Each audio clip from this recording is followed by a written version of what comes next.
Hey, what's going on? You know who it is. You know what it is. Alright, you guys, peep game. So, I've decided to do this video because I felt like I needed to, address this thing. Sometimes the best way when you're doing this type of thing, is to get it off your chest. And, sometimes when I put these videos out, I'm speaking to y'all, letting off some frustration. Sometimes you just gotta keep it 100. I can't talk to all y'all over the phone and all this kind of stuff, but this is how I, release frustration when I'm, bothered by certain things.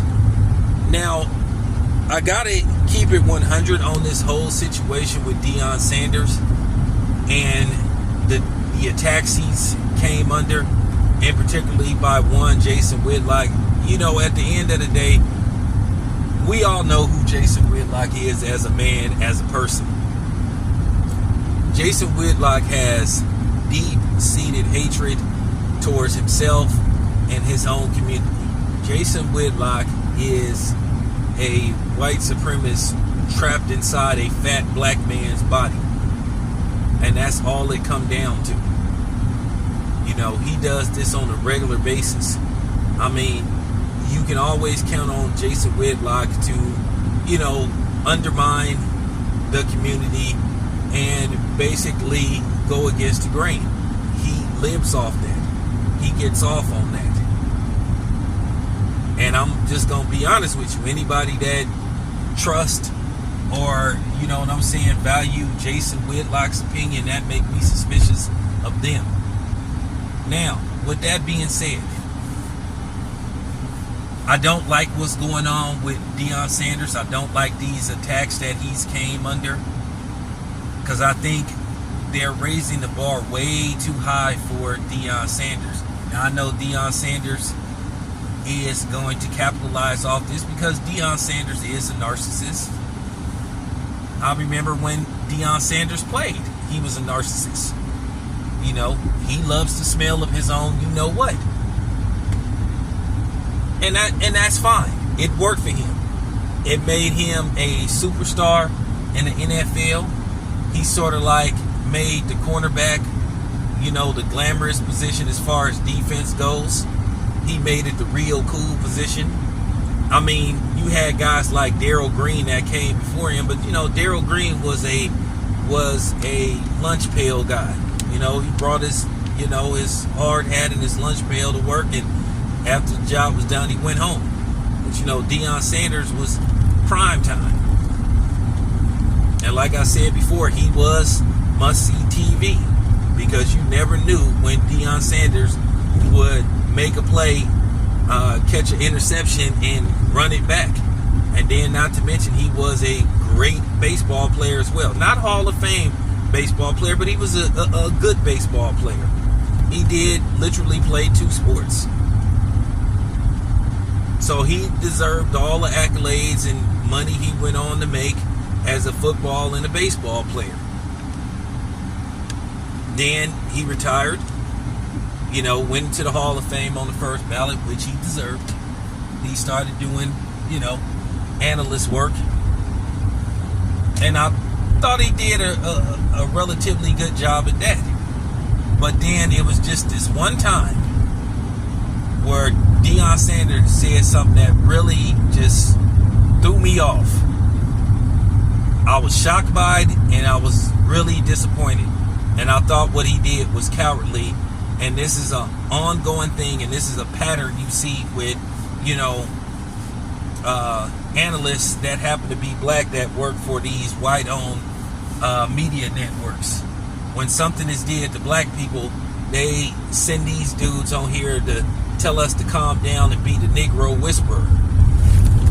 But, we don't pay these dudes attention anymore. This is why platforms like mine was created, to combat dudes like this who work for these major white-owned media outlets, and they really can't say what they want to say. But I just thought that Deion, to a certain degree, he betrayed us, and he betrayed the community.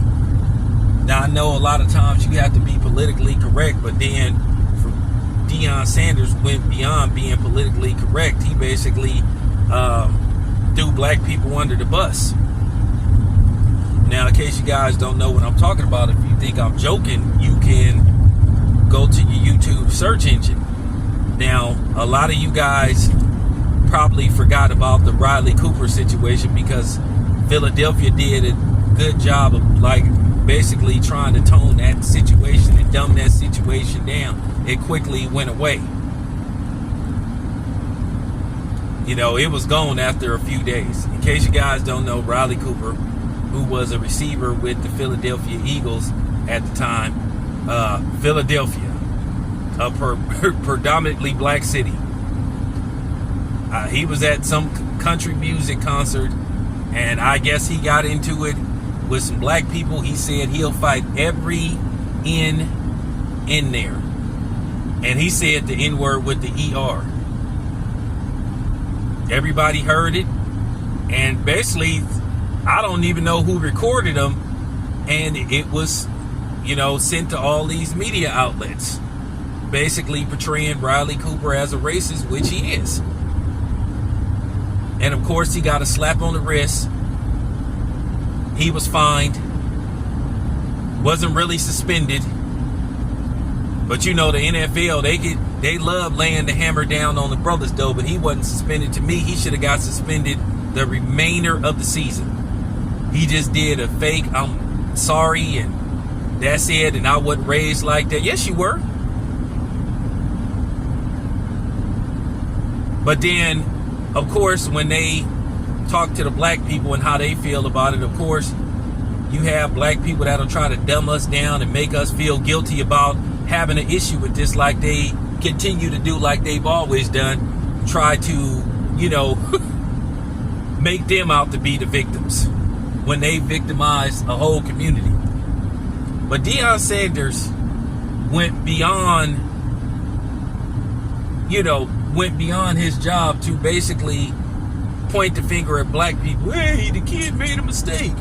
You know, leave him alone. We need to really have a conversation who the real racists are. And so, you know, and you always have Negroes that'll try to pull that stuff and try to make it look like black people are the real racists. We have never been in a position where we can be racist towards anybody. We don't have that kind of influence. We don't have that kind of power.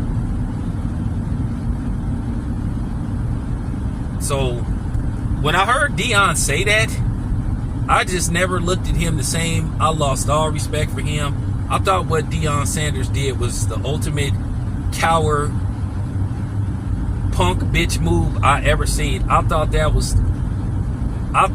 just cooning beyond cooning, and I just never respected Deion after that.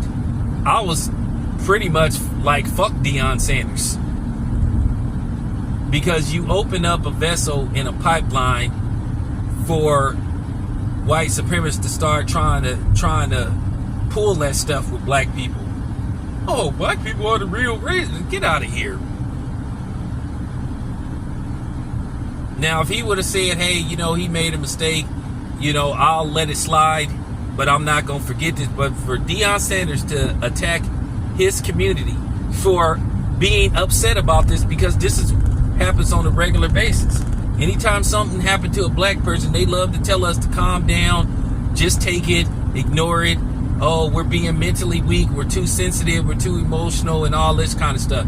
But then when something happens to some other group, then all of a sudden they want sympathy, they want people to feel sorry for them. I wish Deion Sanders would have displayed the same energy for Kyrie Irving, who basically got attacked for a damn tweet. Didn't say nothing hateful, but nobody really came to his aid defending him.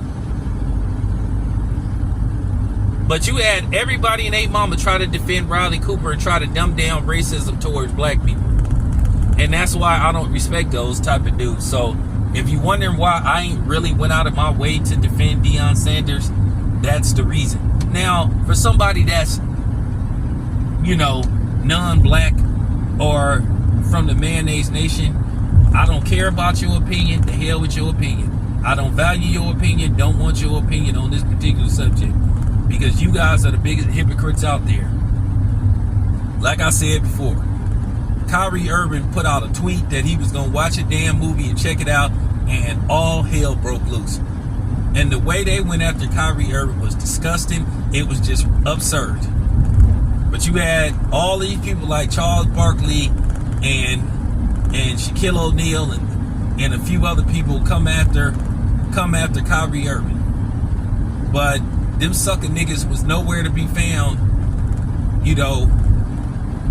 when this happened.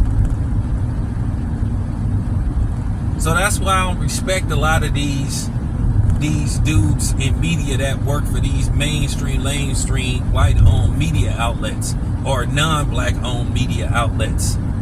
I just thought that was just weak what Deion did. And I just never got over that. And I'm probably not. Like I said, I don't like what's going on with Deion Sanders, but for me, I just can't 100% be all in on the ride for Deion Sanders train, because I feel when it was time to ride for us, he threw us under the bus, left us hanging. I laugh in disgust that black people love to defend the oppressors or people that mean nothing but ill will and disrespect towards them, and get mad at other black people trying to call themselves trying to tame us for saying, hey man, what's up with this? Hey man, hey man. But that don't work on me. Because like I said, I'm not going to let no non-black tell me how to feel about a situation when my people get disrespected. Who is you to tell me how to feel about a situation? So really, in the grand scheme of things, really, motherfuck you. That's how I feel about that. The hell with your opinion. Like I said, especially if you don't look like me. That's one thing that I keep telling black people. As long as we sit up here worrying about what other people think about us and having these discussions with them, they're not our allies. And I don't know how many times I got to say that. But yeah, I just wanted to put that out there, man. That's really why I haven't really came to the defense of Deion Sanders, because I just got to keep it buck. And if you think I'm joking, just go to your YouTube search engine and type up Deion Sanders defends Riley Cooper. And then you tell me, do you still feel the same way about Deion Sanders after hearing him say that? Attack his own community for having an issue with that dude disrespecting us. So anyway, thank you for listening. It's your boy Town. I'm out.